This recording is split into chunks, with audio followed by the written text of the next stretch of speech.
warahmatullahi wabarakatuh. Perkenalkan, nama saya Vera Amelia, saya dari kelas 11 RPL 2 dan ini rekan saya.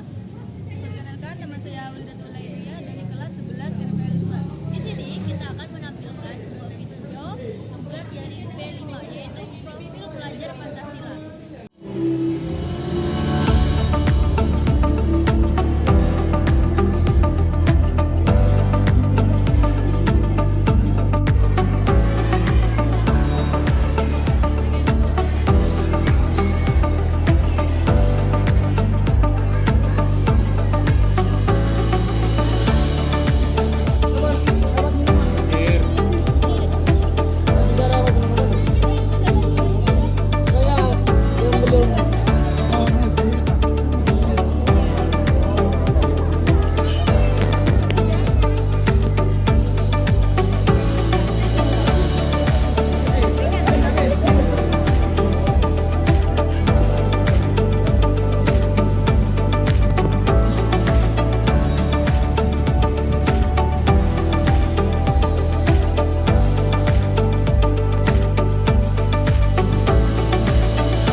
Melalui layanan terbaik kami yang berfokus.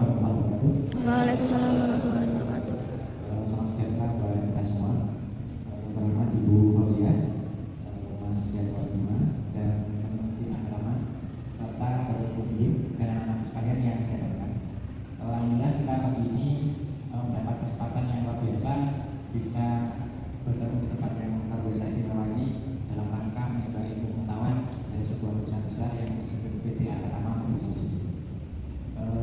Selamat pasang kepada Rasulullah. Berkat beliau kita bisa mendapatkan nikmat Islam sehingga kita bisa lebih dapat berjalan. Nah, berikutnya yang terhormat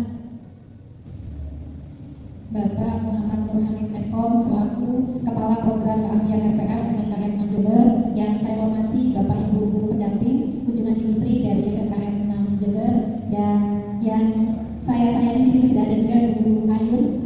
Selamat datang kembali di malam Bu Ayun ya. Lama tidak jumpa. Dan yang saya hormati pula Mas Yatmar selaku rekan atau yang akan berbagi dengan adik semuanya, dan juga teman-teman panitia serta yang sedang bersemangat pada hari ini siswa-siswi SMKN 6 Jember, khususnya jurusan RPL. Assalamualaikum warahmatullahi wabarakatuh. Gimana ya kabar teman-teman? Masih pagi masa ada kayak masih semangat ya? Ini saya mau menyampaikan sebuah materi yang sangat berhubungan dengan teman-teman, bahkan saya sendiri juga.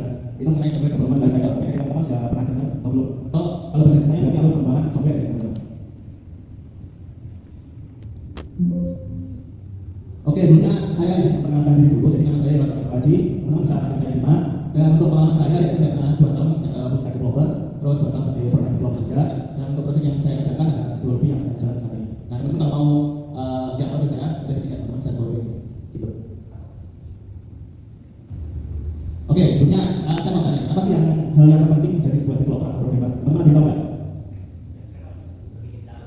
Ya benar, kayak begini sama lagi. Ada lagi yang mau jawab? Oke, jadi mostly kalau kebanyakan biasanya ada yang mikir gitu bahwa menjadi seorang developer itu bisa menguasai semua bahasa pemrograman, bisa framework kayak misalkan yang kalau framework itu Laravel atau SX gitu kan. Nah, kebanyakan pasti ya seperti itu. Dulu saya juga berpikir seperti itu. Kalau misalnya saya jadi developer atau programmer, bagaimana sih saya pengen banget gitu belajar A, bisa belajar B, kayak FOMO gitu kan, apa tinggal logik atau logika gitu. Itu sebagai developer. Yang mana kita ini dalam logika itu seperti kayak otot gitu kalau di manusia. Jadi kalau ototnya kita asah gitu, nah kita masih gampang untuk bergerak, kita masih gampang untuk beraktivitas juga teman-teman. Sama kalau misalnya kita sebagai developer, ya kita asah juga logik kita gitu. Kalau kita bisa logik, bahasa pemrograman apapun itu gampang. Karena logiknya kan sama aja kayak PHP, terus Java itu kan juga sama aja. Kayak punya for loop, punya looping, atau punya conditional statement gitu yang lain-lain gitu. Jadi yang hal terpenting bagi seorang developer itu bukan bagaimana kita, bukan seberapa banyak bahasa. Pokoknya untuk membangun software itu atau software developer bahasa harus disikapi belajar. Itu sebenarnya banyak banget teman-teman. Apalagi yang pakai industri itu banyak banget ya. Ini salah satunya ya prototype ini. Sebenarnya banyak banget yang sekarang yang lain cuma yang paling populer itu ada namanya prototype dan juga ada namanya Scrum gitu. Nah untuk prototype itu ada yang pertama ada requirement analysis yang mana kita mengumpulkan requirement-nya. Misalnya kalau kita mau bikin website e-commerce, kita bikin seperti Shopee, nah kita tentukan dulu tipe-nya apa aja gitu teman-teman. Nah kalau misalnya udah, kita langsung masuk ke desainnya itu. Desainnya kita mau seperti apa gitu. Misalnya buat yang desain ini yang melakukan prosesnya itu dari UI UX gitu atau user interface gitu. Nah itu nanti bakal dari fitur yang kita list tadi itu bakal desain gitu. Terus ada prototyping yang mana desain tadi itu dibikin saja. Atau kalau membahas seperti ini punya banget ya, ada Scrum, Agile, Waterfall, Frame Model, Spiral, terus prototyping, terus sampai DSD ini. Dan ini kalau dari perusahaan saya agak mungkin pakai sebenarnya ini ya, karena kita malah berantakan gitu kalau misalnya semua pakai. Jadi yang dipakai itu yang penting aja. Dan yang paling populer itu yang sekarang ini Scrum sama prototyping ya, karena ini lebih simple tapi kompleks gitu, dan sesuai untuk project apapun biasanya. Nah ini saya jelaskan selanjutnya nih dari prototyping tadi, salah satu alur pembahasan dari prototyping. Yang pertama kita ada requirement design, requirement analysis gitu. Nah teman-teman misalnya di sini. Ini kita kayak bikin semacam dokumen dulu gitu. Kalau misalnya kita mau bikin sebuah website atau aplikasi, misal case-nya kalau kita bikin e-commerce, kalau kita bikin Shopee, seperti yang saya jelaskan, kita list dulu fiturnya apa aja. Kayak misal Shopee kan ada halaman login, terus ada halaman registrasi, terus ada halaman produk, kita list dulu gitu teman-teman. Kita jadikan dalam sebuah dokumen gitu teman-teman. Nah bahkan kita juga bisa define atau list dulu. Kita mau yang list itu tadi dibuat, kita lanjutkan ke proses desain gitu. Nah biasanya dalam sebuah tim kan ada beberapa role ya, ada beberapa posisi gitu teman-teman. Kalau saya teman-teman nanti masuk dalam dunia kerja, nah teman-teman nggak mungkin bisa UI, bisa desain, bisa coding, nggak seperti itu teman-teman. Jadi dalam sebuah tim biasanya ada sekumpulan orang dengan role atau posisinya masing-masing gitu. Nah kalau yang desain landing page, terus ada login page, dan lain-lain, ada registration page, dari program dan lain-lain, itu bakal dijadikan prototyping. Ini bukan website saja teman-teman, ini prototyping dari desain tadi itu digabungkan, bahasa kasarnya digabungkan. Jadi kalau misalnya kita klik login, itu kayak langsung arah ke dalam login, kalau kita klik registrasi, arah ke registrasi. Kalau misalnya prototyping itu seperti itu. Jadi kayak desain itu mock-up-nya, desain yang dibuat sebelumnya seperti itu. Customer evaluation. Jadi kalau misalnya dari prototyping tadi sudah selesai dan dibikin desain dari semua fitur yang kita list dari awal, kayak misalnya ini, terus ada halaman login, halaman registrasi, halaman pembayaran, sampai halaman review misal. Nah kita tunjukkan sama klien kita gitu, kita meeting sama klien, kita tunjukkan nih, nanti kira-kira gambar desainnya seperti ini untuk website yang jadi itu seperti ini. Nah nanti sudah selesai, terus di approve sama klien atau disetujui sama klien, terus saya mau ini desain seperti ini, oke saya setuju. Nah itu selanjutnya kita lakukan proses development atau proses inti gitu teman-teman. Jadi ya di sini kita seperti biasa kita ngerti gitu kan, dari teman-teman developer ada frontend biasanya atau backend gitu teman-teman. Kalau frontend itu ya dari tampilannya atau size gitu biasanya. Terus kalau dari backendnya bikin API dan lain-lain. Nah itu ada proses development teman-teman. Terus jangan lupa tim engineer atau tim developer juga harus lihat requirement analysis tadi gitu. Jadi nggak asal-asal pakai teknologi apa gitu. Developmentnya selesai. Nah, seperti yang saya bilang tadi, kan nggak mungkin website atau aplikasi kita bikin itu nggak mungkin lolos dari bug ya teman-teman. Pasti ada sebuah kesalahan gitu. Walaupun minor banget. Tapi kalau misalnya klien lihat, ya kita pasti fatal banget ya teman-teman. Ekspektasi dari klien kan tinggi terhadap kita gitu. Nah masa kita kasih sebuah website yang benar. Nah jadi kita lakukan testing dalam sebuah tim itu tidak berarti kalau udah nggak ada bug yang depannya nggak ada bug sama sekali dan tim setuju untuk diajukan ke klien, nanti tidak publikasi ke klien. Jadi biasanya dari tim product manager itu melakukan meet ke klien dan menunjukkan hasil dari tim developer dari desainnya tadi seperti apa, hasil desainnya itu seperti apa, dan websitenya seperti apa gitu. Nah itu dilakukan di dan biasanya dari sini juga salah satu yang lain dari prototyping, salah satu hasil lain yaitu Scrum. Nah Scrum ini lumayan banyak lebih kompleks dari prototyping. Jadi kalau prototyping kita bikin requirement analisis, terus design, prototyping, development dan lain-lain. Nah Scrum ini dia kayak lebih bagus lagi, lebih kompleks. Ini juga ada produk owner yang ikut serta gitu. Dan biasanya kalau Scrum ini lebih ke manajemen waktunya gitu. Jadi biasanya dari developer kita nggak cuma mikir bagaimana kita ngoding terus kita bikin aplikasi terus jalan gitu enggak ya. Kita juga mikir bagaimana aplikasi kita itu aman ya. Atau biasanya bahasanya security system. Kalau misalnya kita bikin rumah, kita juga harus mikir pagernya itu aman bagaimana kan. Kita juga mikir temboknya itu aman dari pembangunan itu seperti apa gitu. Nah kita juga harus mikir security systemnya itu seperti apa gitu. Atau keamanan sistemnya itu seperti apa gitu. Nah biar ya perusahaan yang sangat umum sekali bisa menjadi SKJS yang mana kalau si teman-teman bisa baca penyerang masukan pernyataan SK berbahaya ke dalam form input yang kemudian dieksekusi oleh database. Jadi ini sifatnya kalau misalnya kita bikin website atau form inputnya itu, nah itu kita bisa.